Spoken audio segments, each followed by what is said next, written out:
طلاق کی شرط واپس لینا.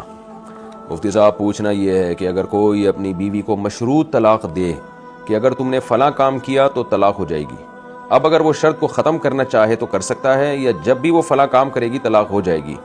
رہنمائی فرمائیے. یہ شرط واپس نہیں لی جا سکتی. طلاق کے لفظ میں اللہ نے ریورس گیئر رکھا ہی نہیں ہے. لہذا اگر کسی نے کہہ دیا کہ اگر تم فلاں جگہ گئی تو تمہیں طلاق، تو وہ جب جائے گی تو طلاق ہو جائے گی. ہاں یہ ضرور ہے کہ اس نے الفاظ کیا کہے تھے. اگر یوں کہا تھا جب بھی فلاں جگہ گئی تو تمہیں طلاق، تو پھر جب جب جائے گی طلاقیں ہوتی چلی جائیں گی، اور 3 دفعہ جانے سے 3 طلاقیں ہو جائیں گی. لیکن اگر اس نے صرف اتنا کہا کہ جب فلاں جگہ گئی، جب جب کا لفظ استعمال نہیں کیا کہ جب بھی گئی، بلکہ یوں کہا جب گئی یا اگر تم وہاں گئی، تو پھر ایک دفعہ جانے سے ایک طلاق ہوگی، دوبارہ جانے سے پھر دوسری نہیں ہوگی. لیکن اب یہ الفاظ واپس نہیں لیے جا سکتے. اب یہی حل ہے کہ بیوی کو چاہیے وہاں نہ جائے، اور ایسا مرد بڑا بے وقوف اور احمق ہوتا ہے جو اس طرح کی شرطیں لگائے.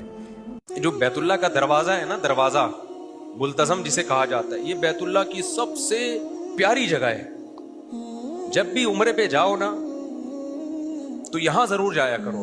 یہاں جب جایا کرو تو اپنے رخسار کو رکھ کے اللہ کے سامنے گڑ گڑایا کرو. اللہ کو وہاں یہ عمل بہت زیادہ پسند ہے. یہ ایسے ہے جیسے آپ بھکاری تھے، کھانے کو روٹی نہیں، پہننے کو کپڑا نہیں، کیا حالت ہوتی ہے نا انسان کی، اور آپ کسی سیٹ کے گھر کی چوکھٹ پہ جا کے پڑ جاؤ تو سیٹ کو ترس آئے گا کہ نہیں آئے گا؟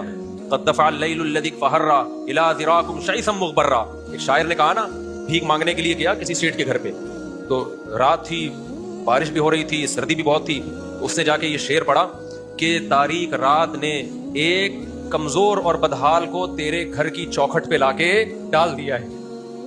تو وہاں بھی بیت اللہ کے دروازے پہ نا دیوار سے چمٹ کے اللہ سے اسی طرح سے مانگا کرو.